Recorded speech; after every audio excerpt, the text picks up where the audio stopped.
97X, the rock station. Got Adam Carolla on the line this morning. Adam, good morning. Good morning. Thanks for having me. Oh, we are glad to have you, Adam. Big fans here. Grew up watching you through the years, going all the way back to the Man Show. We really do miss you on the Man Show. That was some fun times. I imagine your life, too. Yeah, I mean, for us, it was a lot of work. I mean, it was a lot of fun, but a lot of work. It seemed like, we're just going to pull up some beers and tell some fart jokes. But we did a lot of editing, a lot of writing, a lot of planning. Jimmy and I did a ton of. It was great. It was fun. It was like a family and everything. But it was a ton of work for us. Well, we appreciate it a lot. We absolutely do. We did. Now, I got a question. I recently seen a clip where you were on with Jimmy Kimmel. You were sitting down, and your son asked you the question, what's a Kardashian? Did he ever figure that out? Thankfully, no. I mean, not yet. I'd like to now just put him in one of those like veal crates and raise him with blinders and earmuffs on, so he never has to figure out what one is. Yeah. Because that was nice. Did you guys get the movie? We did get the movie. Rode hard. I thought it was going to be a porn, but it's something completely different. Oh, good. Now, did you watch the movie? We did check out the movie. We enjoyed it. All right.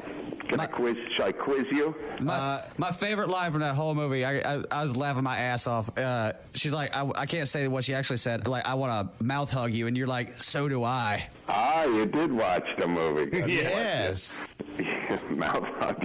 We have to use mouth. Well, you know how it is in radio. You got to set them up with other things. I know.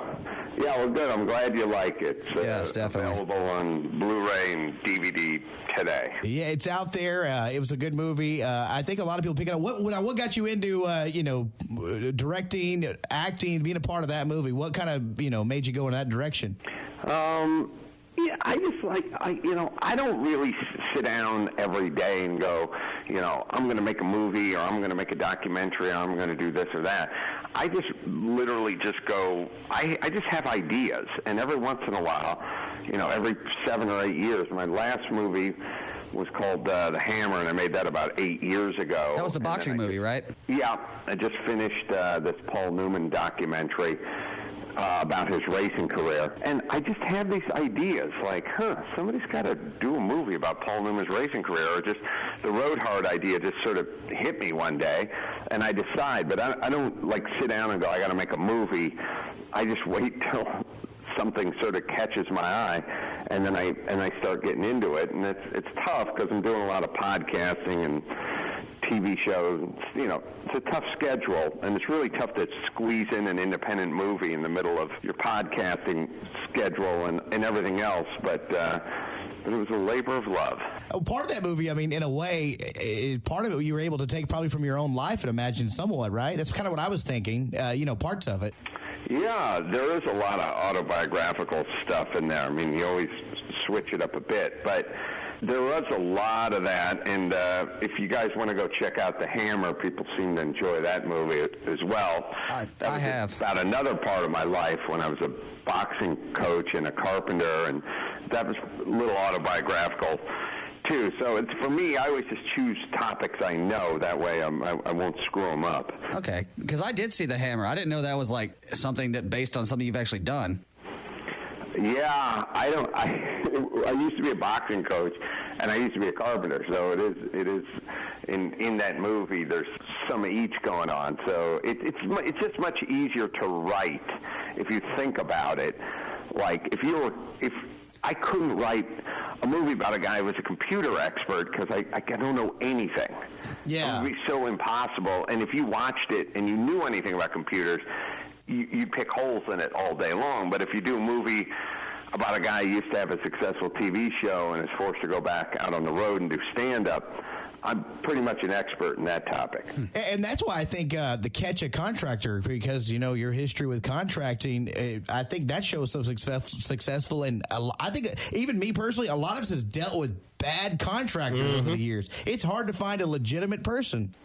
Yeah, it's a lot easier to do a show like that where I know, when we peel open those walls, I see it, and I'm not Adam Carolla, the comedian, and Adam Carolla, the carpenter at that point, and I can see that he didn't put a header in, he didn't use a treated bottom plate, he didn't double up the top plate, he didn't use jack joists, or he used king studs, but he didn't use trimmers or whatever it was. I'm back in that world. Like, I remember all that stuff coming back to me.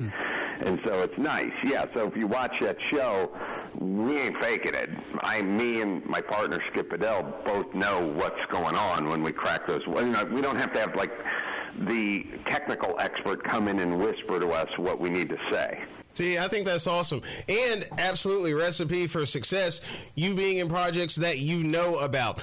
It's just like, I wouldn't be successful if I wrote myself in a movie about what it's like to be white. By the way, I'm RBG, no relation to DFG. It stands for Random Black Guy.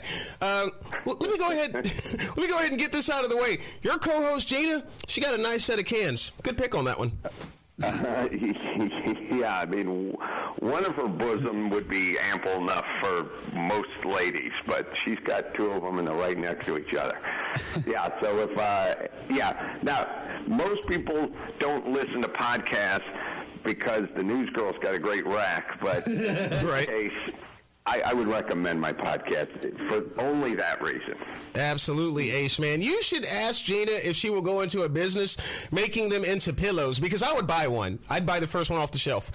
Yeah, the problem is there'd just be one for me and one for you, and that'd be it.